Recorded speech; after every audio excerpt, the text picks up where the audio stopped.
오늘 본문에 베드로의 장모의 열병이 누워있는 모습으로 나오는 장면이 나옵니다. 당시의 열병은 단순한 감기가 아니었는데요, 생명을 위협하는 매우 심각한 질병이기도 했습니다. 이러한 문제 상황 가운데 예수님께서는 그 문제를 해결해 주시고, 또한 치유함의 선을 넘어서 섬기는 사람으로 세워가는 그 모습을 우리는 볼 수가 있습니다. 오늘 말씀을 통하여서 주님의 치유의 손길을 경험할 뿐만 아니라 하나님의 회복케 하실 뿐만 아니라 섬기는 자의 삶으로까지 나아가는 우리 모든 성도님들 될 수 있기를 주님의 이름으로 축복을 드립니다. 이렇게 말씀을 막 힘있게 전하고 싶었는데 우리 김용식 장로님이 막 그렇게 저보다 더 감격하신 것 같아가지고 저도 같이 눈물을 흘렸는데요. 이렇게 기도해 주시는 장로님, 어르신들이 있어서 저에게는 큰 힘이 되고 참 너무나도 감사한 마음이 듭니다. 정말 감사하고요. 1부, 2부 때는 감사하다는 인사 제대로 못했어요. 또 예배 시간에 너무 그러는 것 같아서. 물론 지금도 예배 시간이지만 정말 감사합니다. 여러분들이 너무나도 수고해 주시고 애써 주시고, 또 1, 2부 때 제대로 얘기하지 않았지만 찬양대원들 찬양이 너무 좋았다고 어떤 지인 목사님께서는 그렇게도 인사해 주셨습니다. 우리 일찍부터 오셔서 찬양대로 섬겨주시고 또 교회 이것저것을 돌봐주신 또 모든 장로님들, 특별히 안수 집사님들, 찬양대원들 수고해 주신 모든 분들께 다시 한번 진심으로 감사를 드립니다. 말씀하다가 또 이렇게 가가지고 죄송합니다. 오늘 병든 자가 있는 가정을 이제 주님께서 신방을 하게 됩니다. 이제 3월 4일부터 이제 신방을 하게 되는데, 오늘도 예수님께서는 신방하는 모습을 우리에게 보여주고 있습니다. 특별히 29절로 30절에 보니까 회당에서 나와 곧 야고보와 요한과 함께 시몬과 안드레의 집에 들어가시니 시몬의 장모가 열병으로 누워 있는지라 사람들이 곧 그의 일을 예수께 여짜오니라 라고 말씀하고 있습니다. 이 말씀을 깊이 묵상하기 위해서는 당시 상황을 잠깐 살펴볼 필요가 있습니다.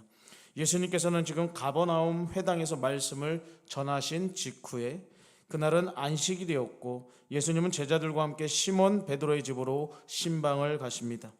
그런데 그 집에 들어가 보니 심각한 문제가 있었는데 바로 시몬의 장모가 열병으로 누워 있었다라는 것입니다. 이 열병이라는 것이 단순한 감기 정도라고 생각하면 안 되고요. 헬라어로 보면 퓨레소라는 단어를 사용하는데 이것은 매우 심각한 고열이라는 의미입니다. 당시에는 항생제도 없었고 적절한 치료법도 발전하기 전이었습니다.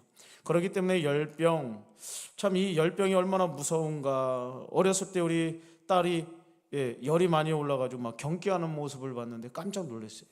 그래서 이게 열이 이렇게 심한 거구나, 열을 잘못하면 아이들이 잘못된다는 게 이거구나 그러면서 아내랑 막 헐레벌떡 아이를 안고 뛰어갔던 기억이 있습니다. 더구나 이스라엘의 기후를 생각해 보면요, 더욱 심각한 것일 수밖에 없습니다. 팔레스타인 지역은 매우 덥고 건조한 기후를 가지고 있습니다.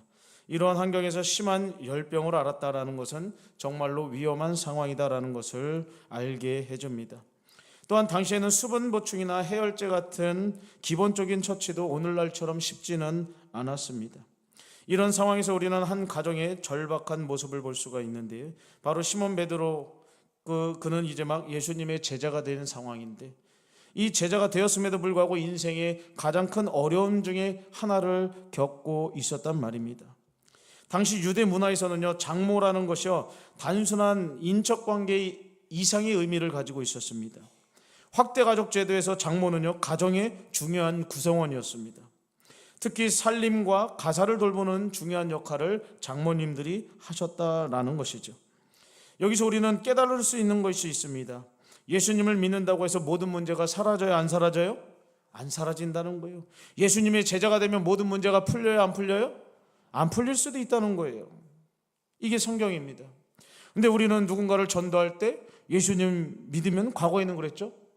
정말 다 잘 된다고 막 그렇게 전도했었는데, 성경을 보니까 예수님 믿고 제자가 되었는데 장모님이 열병으로 어려움을 당하는 모습을 우리는 성경을 통해 지금 확인하고 있습니다. 그것도 예수님의 수제자였던 베드로, 그의 가정이 이와 같은 큰 어려운 문제를 경험하게 된다라는 것입니다. 우리도 신앙생활을 한다고 해서 질병이나 어려움이 완전히 없어지는 것 아닙니다. 어떤 분은 과거에 그랬죠. 하나님 말씀 잘 그대로 믿었더니 질병이 안 걸렸다, 코로나도 안 걸렸다, 이상한 소리를 하셨던 분이 있습니다. 예수님 잘 믿어도 질병 걸릴 수 있습니다.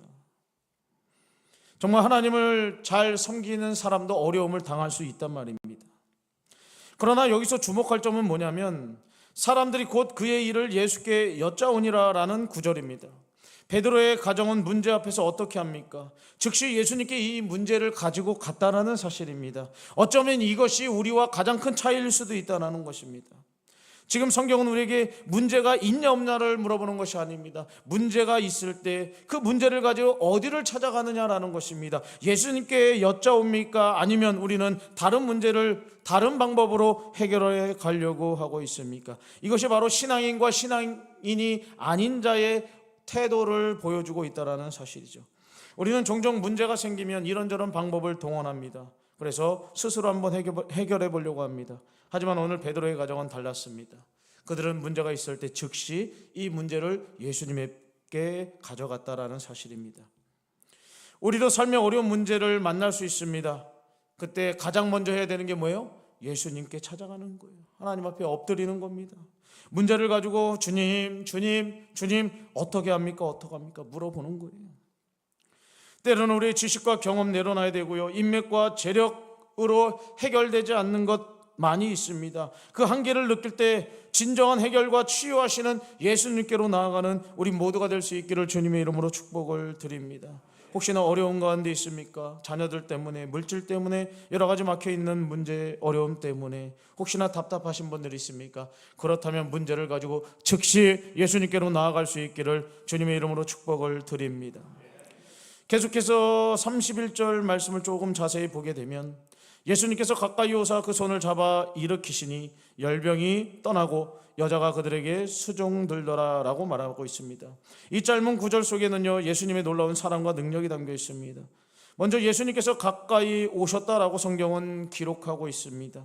이 행동이 얼마나 혁명적인 것인지 여러분들은 아셔야 합니다. 당시 유대 사회에서 병자를 가까이 한다는 것은 매우 위험한 일로 여겨졌습니다. 특히 종교 지도자들은요, 이 질병 걸린 사람들에게 함부로 가지 않았습니다. 왜요? 속된 말로 부정탄다라는 것입니다. 레위인의 정결법에 따르면 병자와 접촉하는 그 사람이 부정하게 된다라는 그 율법이 있기 때문에 그들에게 쉽게 나아가지 못했다라는 사실입니다. 더구나 당시 랍비들은요, 여자 환자를 더욱 조심스러워했다라고 합니다. 여자의 병상에 가까이 가는 것 자체를 꺼려했다라는 것이죠. 하지만 예수님은 어떠셨습니까? 주저하지 않고 직접 베드로의 장모에게 다가가셨고, 또 이것은 예수님의 사랑이 얼마나 실제적이고 구체적인지를 우리에게 알려줍니다.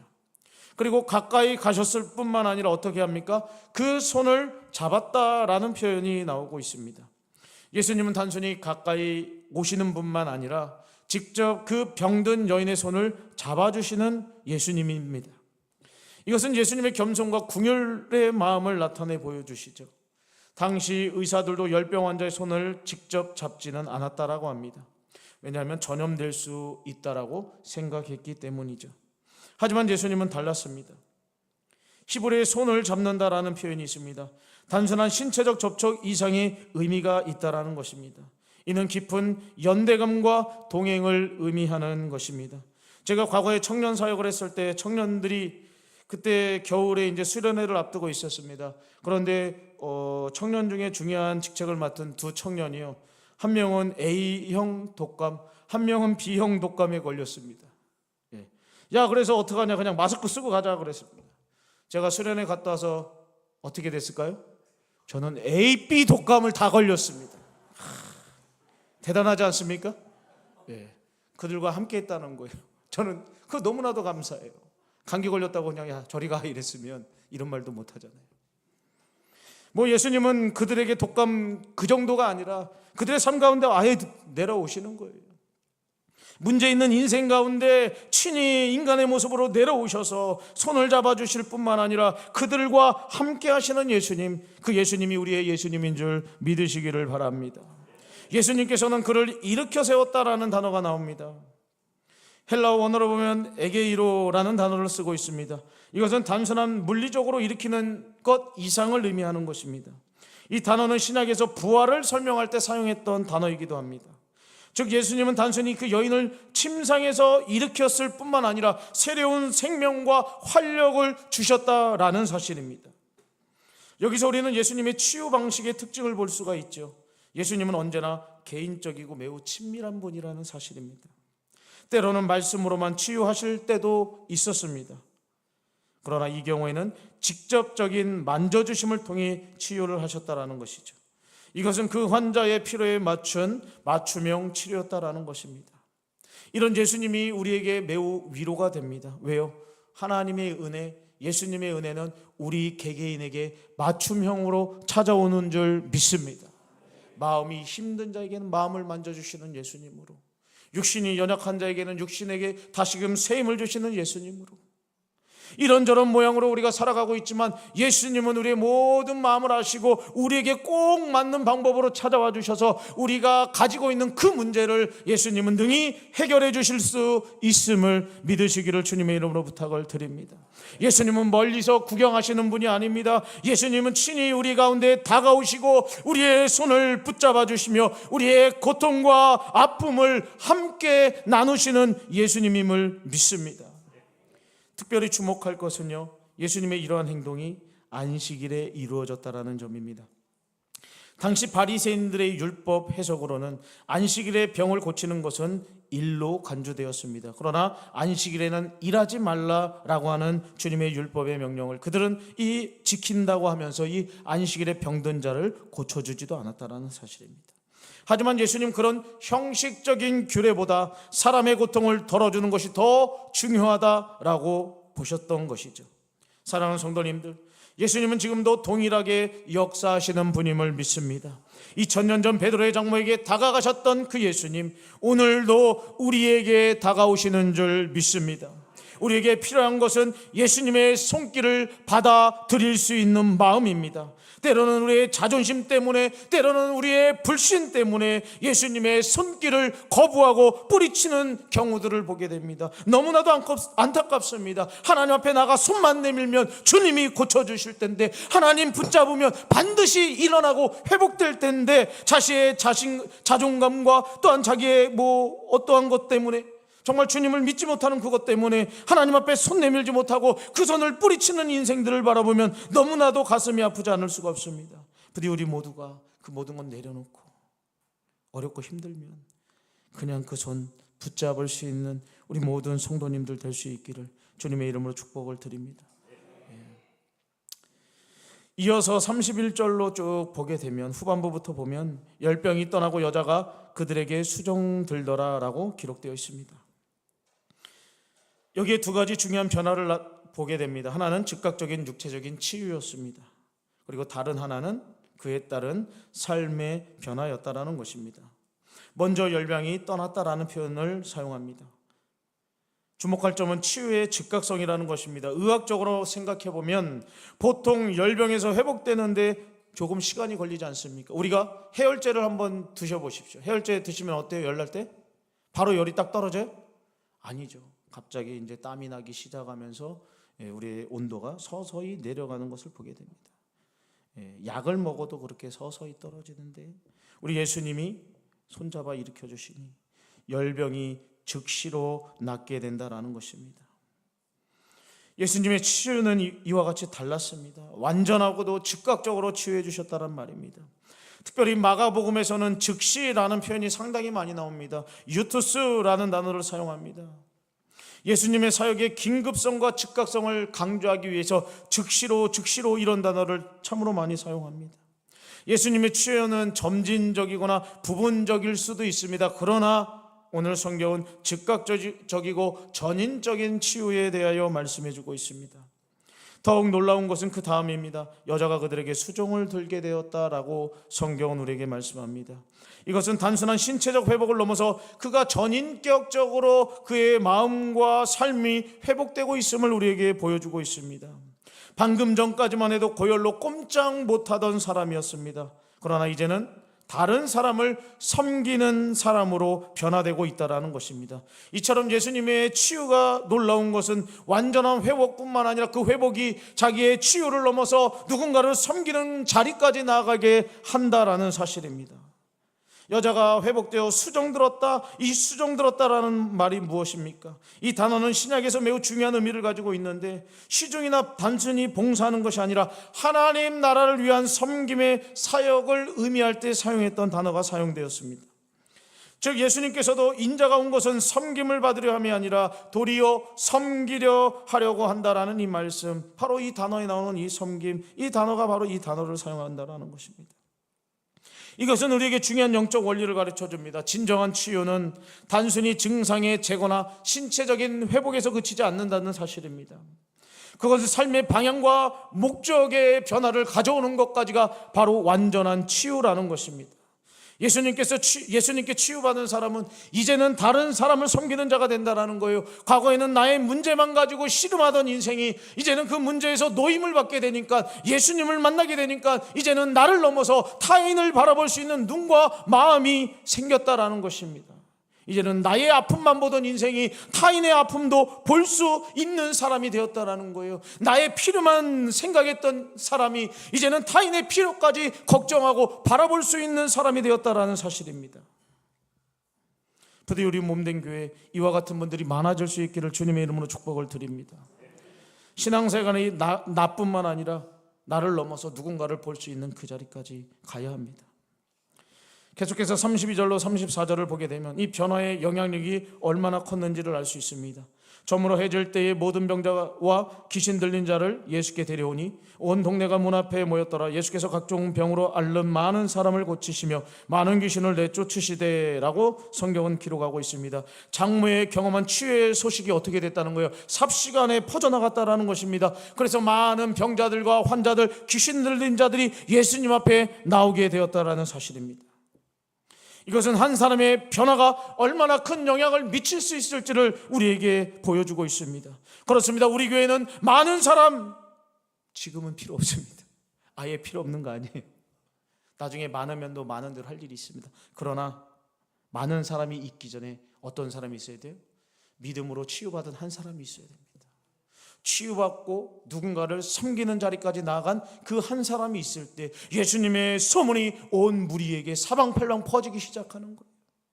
부디 바라고 원하는 것은 이곳에 있는 모든 분들이 예수님을 온전히 깊게 만날 수 있기를 주님의 이름으로 축복을 드립니다. 그래서 인생의 문제를 치유함 받을 뿐만 아니라 치유함을 넘어서 섬기는 자로 우뚝 설 수 있기를 주님의 이름으로 축복을 드립니다. 여러분 때문에 주변에 많은 환자들과 많은 마음의 상처 입은 자들이 주 앞으로 몰려올 수 있기를 주님의 이름으로 축복을 드립니다. 지난주에 잠깐 저기 판교에 있는 우리들 교회 아시죠? 김양재 목사님이 섬기시는 우리들 교회에서 목사님 한 분이 저희 교회에 오셨습니다. 그래서 아는 분이라서 이렇게 잠깐 대화를 나눴는데요, 제가 이렇게 여쭤봤습니다. 거기 교회 소문에 그 목사님 먼저 이런 얘기를 하셨습니다. 거기 처음 이제 사역 한 2년 됐는데 사역하다 보니까 제정신으로 사는 사람이 아무도 없는 것 같아요. 이런 얘기를 하더라고요. 왜? 맞아요 목사님, 저도 소문 들었어요. 근데 왜 그런 분들이 오셨냐라는 이유를 듣게 되니까 그렇구나, 정말 손뼉을 치지 않을 수가 없었습니다. 왜? 상처받은 사람이 또 상처받은 사람을 전도하기 때문이에요. 여러분 단순히 그걸 뭐라고 할 것이 아니더라고요. 우리가 잘 모르는 사람들이 뭐 이렇지 저렇지 말을 많이 하는데요, 보십시오. 내가 병들어서 병이 나았습니다. 그러면 뭐 하겠어요? 병든 사람한테 찾아가는 거예요. 야야야, 나 병들었는데 예수님 만나니까 병 나았다. 우리 교회 한번 가보자. 그럼 누가 교회 오는 거예요? 병든 사람이 교회 오는 거예요. 병든 사람이. 마음에 상처받은 사람이요, 인생의 큰 아픔을 겪는 사람이요, 자녀 문제 때문에 막 그곳에는 정말 막 목숨을 스스로 끊는 사람들 많다고 그래요. 정신병도 있고 이런저런 환자들이 너무나도 많다고 합니다. 그런데요, 그런 사람들이 예수님 만나고 치유되고 회복되니까 그 사람들이 나가서 똑같은 사람을 전도하기 시작하는 거예요. 야야야, 나 이거 예수님 만나니까 이 문제가 해결됐어. 야, 우리 예수님 만나야 돼. 그러니까 그 사람들이 1명, 2명 모였더니 지금 한 2만 명 된대요.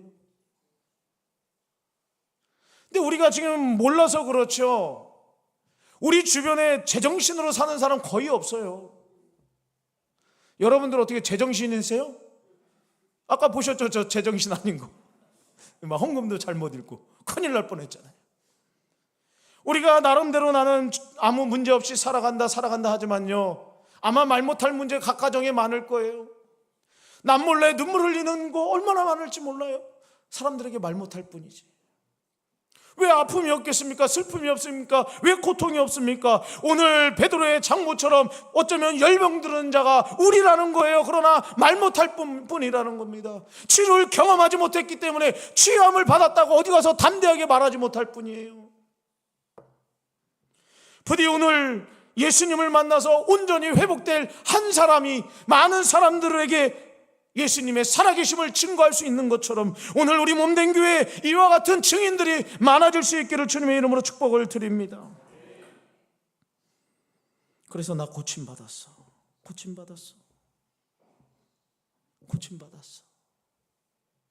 뭐 육신뿐만 아니라 마음과 우리의 중심이, 우리의 삶에 많은 치유함의 놀라운 역사가 있어서 여러분들을 통하여 누군가를 하나님 앞에 불러드리고 그들도 다시금 치유되어서 정말 하나님이 주시는 기쁜 삶을 누릴 수 있는 많은 영혼들이 우리 교회를 통하여 나타날 수 있기를 주님의 이름으로 축복을 드립니다. 저는 그렇게 사역하고 싶어요. 우리 교회가 정말 그런 교회가 됐으면 좋겠어요. 야, 데리고 와라 이게 아니라 내가 먼저 고침받고 내가 먼저 치유받고 그 감격을 어떻게 누가 막아도 야 그만해 할 정도로 적당히 해 이렇게 말릴 정도로 그 은혜와 감격이 또 감사가 넘쳐서 그거를 소문내지 않고는 어쩔 수 없는 그런 마음이 우리 가운데 많아질 수 있기를 주님의 이름으로 축복을 드립니다. 정말 우리 교회가 그런 공동체가 됐으면 좋겠어요. 말은 안 하지만 이곳에 있는 모든 분들이 아마 저는 이 모양 저 모양으로 힘들고 어려운 삶을 살고 있다라고 저는 생각합니다. 그 문제 가지고 예수님 앞에 나아가고 예수님의 고쳐주심의 은혜를 깨닫고 그 은혜를 가지고 섬기는 자리까지 나아가는, 그래야 여러분들 까닭에 예수님을 만나는 많은 사람들이 생겨날 수 있기를 주님의 이름으로 축복을 드립니다. 말씀을 정리하도록 하겠습니다. 우리 예수님은 문제 있는 인생에 찾아오십니다.